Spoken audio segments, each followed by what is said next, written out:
In the UK, the Lions Bay Ice Lolly did the little tattoos and transfers. Again, they were inside the wrapper, between the lolly and the wrapper, so the chances of getting those in good condition is slim. There are some images we've seen of them. They're very cute, but really, really hard to find. Burger King did the Everybody Wins set, consisting of the 36 cards and the 48 stickers. There was also, not exactly an album, but a poster that you could put the stickers on to complete the image. Just makes it a bit more fun for the kids to give them something to do rather than just collect the things. And Authentic Images produced some metal cards.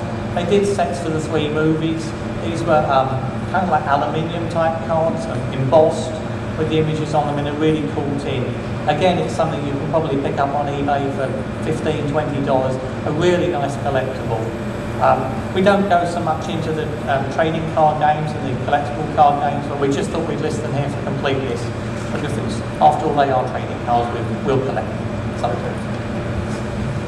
the Authentic Images tin sets, those are one of those items where they came out limited edition, and they would say only 1,500 and some odd made. And people went a little crazy and thought, ooh, and bought 5. There are not 1,525 people who want tin trading cards. I'm sorry, it's just not true. Trading card collecting is one of the smaller areas of Star Wars collecting. Most people who collect the trading cards do so because they had them as kids, or they've developed an interest in them over the years. But most people aren't crazy enough to pay, $100 for something. The small number of people who are sitting up here. There are another 10 or so who are on other panels. When you look at something like a trading card, they really do produce hundreds of thousands of these. So if you are a collector and you think, ooh, I'm going to buy that Empire Strikes Back 3D trading card set because it's really cool, good for you. If you're going to buy the Empire Strikes Back 3D trading card set because it's a great investment, you're a fool. It's a really cool set. It looks great. It's fun to look through. There's fun information on the back of the cards that's really great to read. But for the most part, these cards will go down in value. Even the really rare autograph cards, the really rare sketch cards. I know folks are paying hundreds of dollars for a sketch card sometimes. They're really pretty. They're really nice. If I get one in my wrapper, I am ecstatic. I will go and I will pay an artist to draw me a special card just for me because I want that card for myself. It's not an investment. Almost every trading card goes down in value. Almost every. If you take the Empire Strikes Back trading cards as a good example, they sold by the pack for between 15 and 30 cents, depending on how much your store was willing to rip you off for the gum. That trading card pack, had 11 cards in it and a sticker. You, for the set, needed to get 132 cards. You needed to get 33 stickers. You can go buy the 132 cards for $15 today. So as a kid, it probably took you $12 to compose that set. Today, it's worth $3 more. Yay! Inflation, unfortunately, has kind of made that actually worth 90% less than what you originally paid. And that's really what happens with trading cards all the time. I know folks, love collectibles because they think, wow.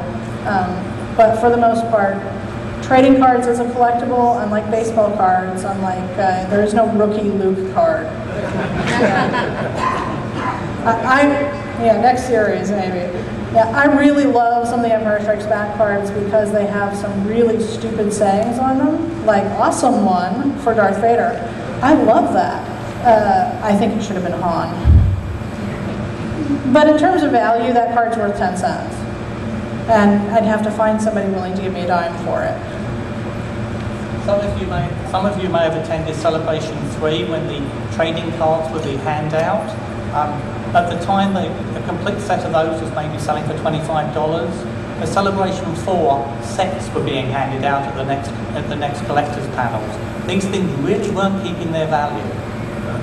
You'll also notice that trading cards are one of the few items you can just pick up from most of the booths.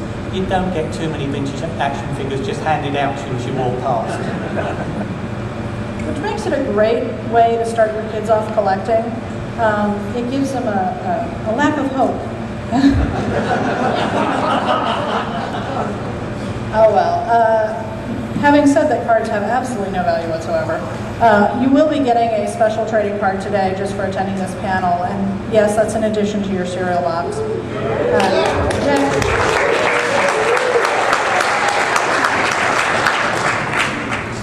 This is Empire Strikes Back 3D the old-fashioned way. You'll need to go find yourself a pair of funny glasses. A friend of mine named Duncan Irvine up in Canada runs a little website called Collexit.com, also Canoart.com. He actually came up and drew this card just for this panel, and there were only 1,000 printed. I say that like it's meaningful, right? Trust me, no value whatsoever. Really cool to have, but no dollar value whatsoever. The fun of this card, and the reason this was actually drawn, is because one of the things that's really great about going back to the vintage cards is looking at that moment in time when those vintage cards were created in 1980. And if you notice, I'm wearing my AT-AT shirt today. On the vintage Empire Strikes Back cards, it is never an AT-AT. The term AT-AT is never used. It's a snow walker. The Imperial Snow Walkers attack the rebels. And that's a lot of fun when you go back and kind of look at these little subtle things that are different from when we were kids that we have all completely forgotten. In my mind, they were always AT-ATs. And when you go back and you read the cards, you go, wow, that's a different movie than I thought it was. Especially, you know, it makes you kind of think back to, yeah, I was 8 and life was really different. Luke was cute. We were thinking of hand numbering all these cards, but then we thought you can write your own numbers on them. You can all have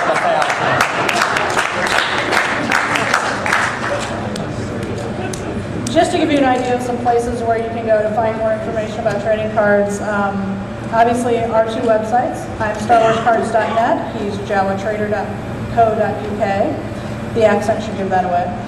But there are some really great things that you can look at, one of which is Gus and Duncan's Comprehensive Guide to Star Wars Collectibles, which is on sale downstairs, booth 125. The reason I mentioned that book is not just because I really like Gus and Duncan.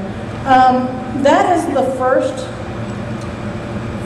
book that actually includes serious information about trading cards, and they take the trading cards seriously.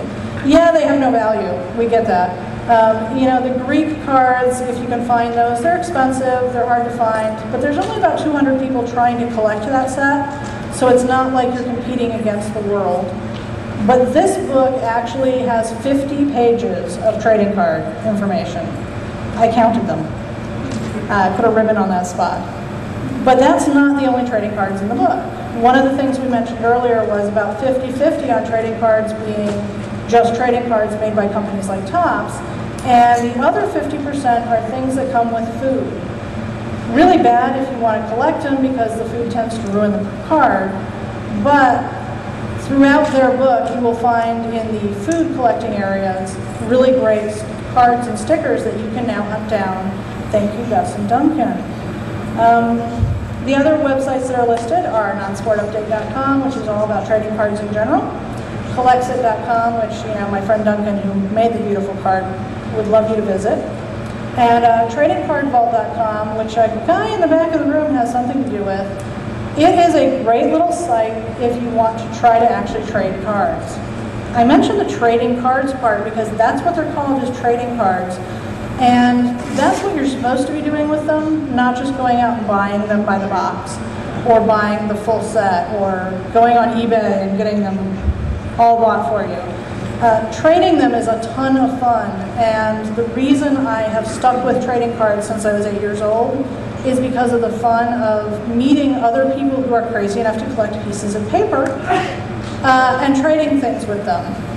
Trading cards let you mail in an envelope really easily, so you can trade internationally. That's how I met Andy.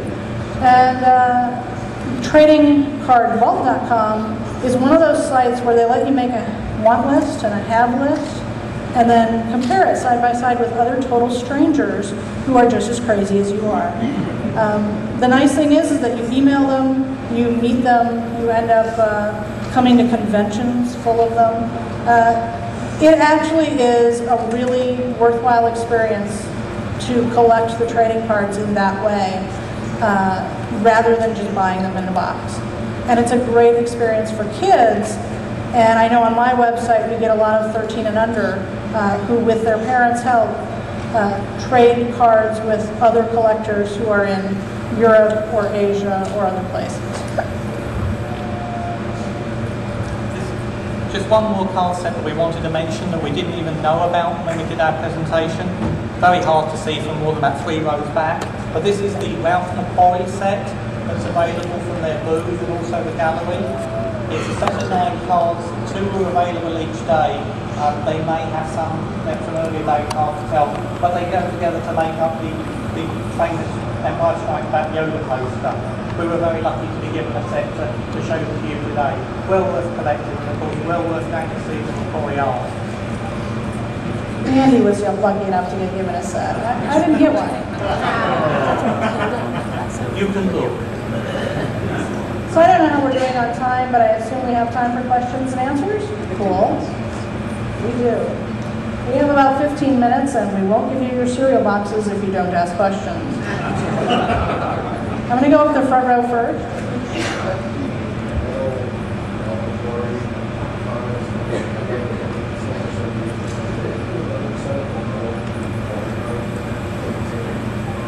Okay, the question is, he owns the Ralph McQuarrie tin card set, which is made by the same company that did the 3 films.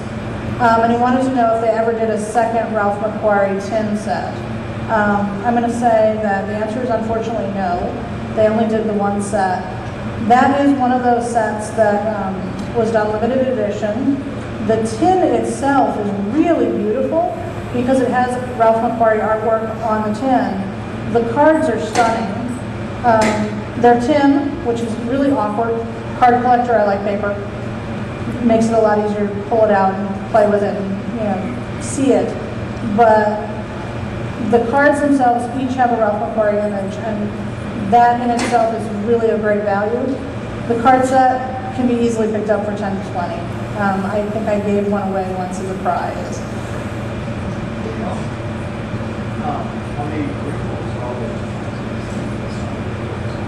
Blue Series, Yellow Series, Red Series, you kind of go